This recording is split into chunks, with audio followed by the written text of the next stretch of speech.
Halo sobat dimanapun berada, apa kabar kalian semuanya? Semoga kalian selalu dalam keadaan terbaik. Sobat-sobat jangan lupa dukung channel ini dengan cara like, share, dan subscribe ya. Yang sudah like, share, dan subscribe semoga diberikan rezeki yang berlimpah dan selalu sukses dalam menjalani kehidupan. Terima kasih. Virus corona pertama kali terdeteksi di Wuhan, Tiongkok pada tahun 2020. Virus ini diduga berasal dari pasar hewan dan makanan laut di Wuhan.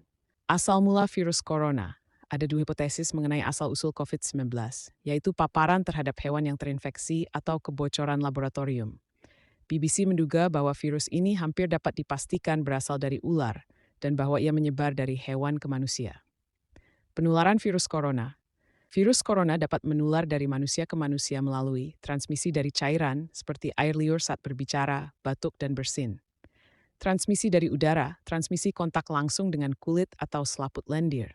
Transmisi dari hewan, kontak dekat dengan pasien. Gejala virus corona, demam yang lebih tinggi di atas 38 derajat, sakit kepala, batuk-batuk kering, sesak napas, gagal napas. Laporan intelijen Amerika Serikat sepakat bahwa COVID-19 tidak direkayasa secara genetik atau dikembangkan sebagai senjata biologis. Mereka mengatakan ada kemungkinan versi virus corona sedang dipelajari dengan hewan di laboratorium dan paparan terjadi di sana. Karena kasus COVID-19 pertama kali muncul di Tiongkok, banyak sekali ujaran dan tindakan anti-Asia seputar asal-muasal SARS-CoV-2. Epidemi serius lainnya baru-baru ini telah dimulai di benua lain, termasuk virus Ebola dan virus Zika. Virus corona bersifat unik karena kelompok ras atau etnis tertentu disalahkan dan menjadi sasaran penyakit tersebut. Flu Wuhan atau flu Cina yang telah menyebabkan meningkatnya rasisme dan kekerasan anti-Asia, yang telah menewaskan hampir 7 juta orang di seluruh dunia hingga akhir tahun 2023 sebagai flu. Penyakit virus corona tidak disebabkan oleh virus influenza, teori pertama. Apa hubungan antara miliarder teknologi dan masalah populasi? Tampaknya sejumlah besar orang percaya bahwa Gates sedang menjalankan misi untuk memusnahkan spesies manusia melalui penyuntikan paksa zat-zat yang dapat menghambat kesuburan, mengendalikan pikiran, atau beracun lainnya serta microchip yang disamarkan sebagai vaksin COVID-19. Beberapa bahkan percaya bahwa pandemi COVID-19 sengaja direkayasa oleh Gates dan elit global lainnya, termasuk Perserikatan Bangsa-Bangsa, untuk mengurangi populasi dunia. Gagasan ini sering disebut sebagai The Great Reset, yang awalnya hanyalah nama inisiatif pemulihan pandemi yang sama sekali tidak menyeramkan oleh Forum Ekonomi Dunia F, yang bertemu setiap tahun di Davos. Sementara teori tentang konspirasi depopulasi muncul dalam berbagai bentuk, satu atau semua teori tentang Gates, PBB, dan Davos biasanya muncul di dalamnya. Sebuah jajak pendapat pemilihan umum AS tahun 2020 yang melibatkan memilih 500 orang menemukan bahwa 1/5 responden memiliki keyakinan ini. Yayasan Bill Gates dan Melinda Gates telah mendukung kesehatan dan hak reproduksi di negara-negara berkembang, termasuk layanan keluarga berencana. Yayasan tersebut juga telah menjanjikan miliaran dolar untuk mendukung program vaksinasi. Bill Gates telah beberapa kali berbicara di depan umum tentang manfaat memperlambat pertumbuhan populasi melalui peningkatan layanan kesehatan.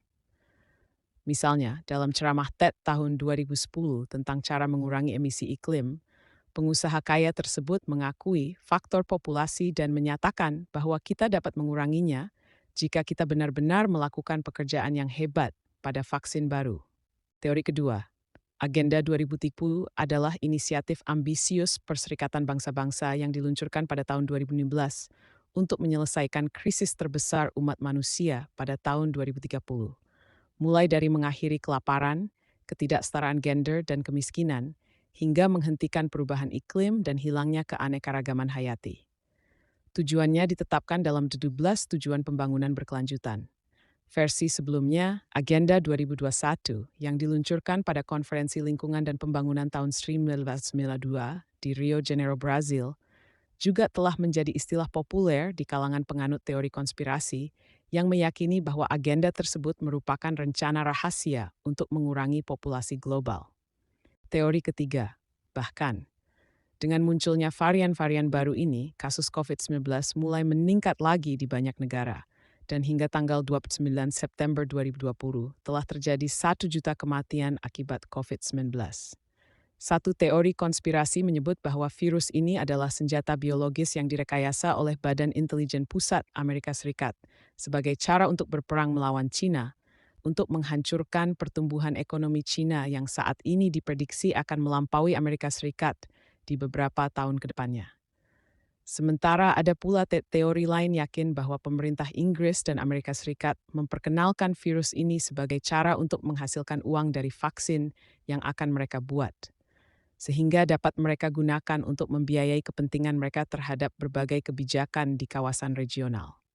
Teori keempat, saat Donald Trump menjabat Presiden Amerika pada periode pertama, dia mengatakan bahwa sejumlah pihak meneliti teori kebocoran laboratorium di Wuhan, China.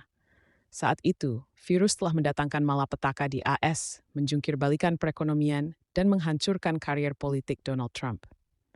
Lebih dari 600.000 orang di AS meninggal dipicu virus COVID-19, menimbulkan dampak yang mengerikan di negara itu dan seluruh dunia. Yang sebenarnya terjadi adalah asal mula virus secara definitif masih belum diketahui, dan teori mengenai virus itu berasal dari kebocoran laboratorium Wuhan di China masih dalam taraf analisa atau sebuah hipotesis yang belum terbukti kebenarannya. Namun, bagi banyak orang teori ini masuk akal, sebagian dikarenakan tak ada bukti yang bisa mendukung teori-teori lain. Teori kelima, beberapa akademis atau ahli kesehatan di negeri menyatakan adanya jaringan jahat yang menciptakan virus tersebut atau Tuhan yang mengirimkannya, tetapi merupakan model penyakit alternatif dari pengalaman COVID-19 di Nigeria. Bahwa COVID-19 tidak dapat bertahan dalam cuaca panas Nigeria, tidak ada COVID-19 di negara tersebut meskipun ada di tempat lain, atau bahwa COVID-19 adalah penyakit penduduk kota atau orang kaya. Mereka menyatakan COVID-19 hanyalah bentuk lain dari malaria dan bahwa klorokuin adalah pengobatannya.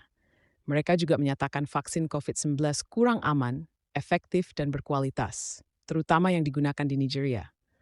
Mereka melaporkan bahwa mereka mendengar vaksin COVID-19 mengubah DNA manusia, mengubah metabolisme tubuh, dan menyebabkan reaksi berbahaya. Teori terakhir adalah Great Reset, atau desain ulang global dalam Forum Ekonomi Dunia, yang menyatakan bahwa dunia yang terglobalisasi paling baik dikelola oleh lembaga multinasional yang lebih kuat. Pada tahun 2019, simulasi pandemi global yang disebut Event 2001, di mana para pemimpin dunia membahas tindakan apa yang akan diambil jika situasi seperti itu terjadi.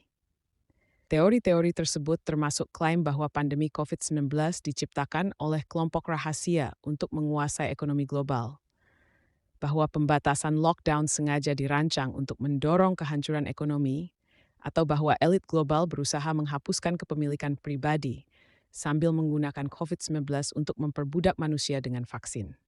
Bahkan aparat propaganda rezim Putin telah selama berbulan-bulan menerbitkan tuduhan liar dari para blogger yang tidak dikenal bahwa Great Reset adalah kode bagi para oligarki untuk mengumpulkan kekayaan dan mengendalikan